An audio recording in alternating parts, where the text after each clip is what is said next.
Howdy Round Rock, I'm Todd with Jerry's Garage. Today we have a question. What do you think is the most oversold maintenance item that you pay for on your car?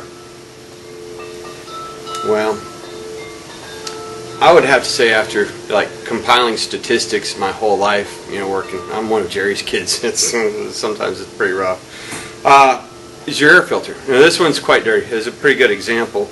You have the clean side, which goes to the engine, the intake, and then you have the dirty side.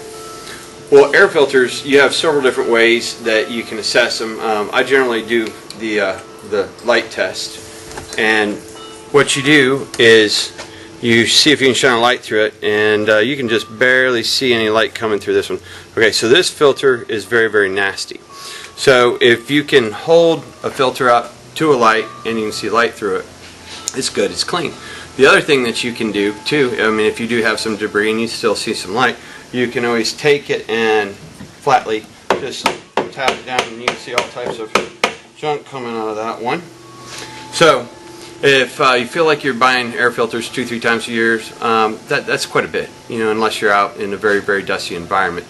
Normally, every 3 to maybe 5 years you might need one. But check it, they're pretty easy to pull apart. Of course, if you can't find it, give us a call. The other maintenance items that we believe don't actually get sold enough are like servicing your transmission filter. It's time intensive, and you have to do it right, because a lot of times if you don't have finesse and torque it down right, this little pan gasket right here will leak, and then you have little red spots all over your driveway, and then you have to go clean it up. So people don't usually sell transmission services. They'll generally sell you a flush. Now, flushes aren't necessarily bad, at your house, but for your transmission, if it hasn't been maintained, you under no circumstance do you want to do a flush. If you do some due diligence, you'll find that there are some shops that won't even flush a transmission because you can kick up sediments. And that's because that transmission fluid has a lot of conditioners and cleaners, and so when you're injecting it in there, it starts knocking debris, and all of a sudden that debris gets caught somewhere, and all of a sudden you have a major transmission malfunction. So if you need your transmission serviced, you should probably do that normally about between 30 and 40,000 miles.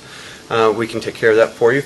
The other item that is most infrequently not sold is your fuel filter. The reason why nobody wants to change or sell you a fuel filter is because we have families and kids and wives, and nobody likes to go home smelling like they just jumped out of the Exxon Valdez or the gas station. These things are terrible. There's always a certain amount of pressure, so you end up getting fuel all over yourself and all over the shop. And these little babies right here, they get clogged, and then all of a sudden your fuel pump is trying to press all this fuel through here, and it just has this back pressure, and it just burns them up. So these little items should be changed out about every 30,000 miles also. So I'm Todd with Jerry's Garage. If you have any questions, just give us a call, 255-7627.